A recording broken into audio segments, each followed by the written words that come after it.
The UN Office for the Coordination of Humanitarian Affairs says at least 20 civilians have been killed and 30 more wounded since fighting resumed after a 6-month lull. Since October the 1st, nearly 85,000 people have been displaced, bringing the total number of displaced people in the province to more than 2 million. Those newly uprooted are seeking refuge in safer locations, settling with host families, and sheltering in centers. Fighting is centered on areas where an East African peacekeeping force was deployed earlier this year, but is struggling to make an impact. The UN office reports that the violence is hindering humanitarian groups who are pleading with the fighters to avoid civilian areas. The DRC government says the East African peacekeeping force will have to leave the country by December if it cannot restore order in the region. Since last November, troops from Uganda, Burundi, South Sudan, and Kenya have been operating in the troubled North Kivu province, but making little headway. Locals have been protesting against their inability to provide security. The DRC wants the regional East African community heads of state to rule on the incapacity of this regional force.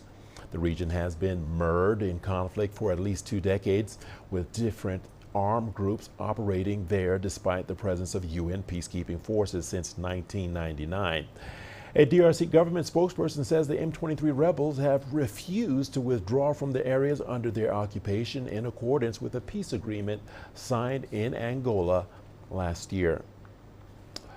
All right, now for more on this, we are joined by Al-Kanti Jafar, who is in Goma. Jafar, welcome to the program. Thank you for joining us. What's the situation on the ground there as you see it? And do we know who's involved in the fighting? And most importantly, how has the central government responded to the escalation? Jafar?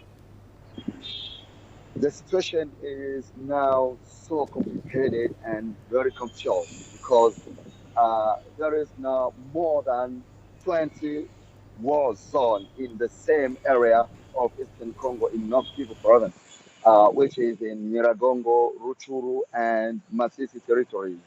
And those who are involved was a land of people, which is a collective of the farmer Mai Mai groups and Nyantora groups who are now working together in order to chase out M23 from their villages. You know, these people are locals of villages under M23 control, and they want to go back in their village.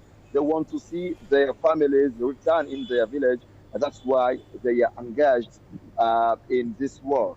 And FRDC, even the Congolese government, uh, didn't do anything to stop them, even if they are not, FRDC is not involved in this operation, but they did nothing to stop this militia to attack M23 position. And today we heard from locals in Ruchuru that there had a massacre in 10 different villages where 10 local chiefs with their families were killed, accused to be in touch to collaborate with this militia, and they were killed by M23. But M23 at its side didn't recognize this crime, but they still accusing Congolese government and this militia to kill people in the zone under their control, and also they accuse the East African Community Regional Force, the Burundian forces, to let Wazalendo or this militia to attack M23 position.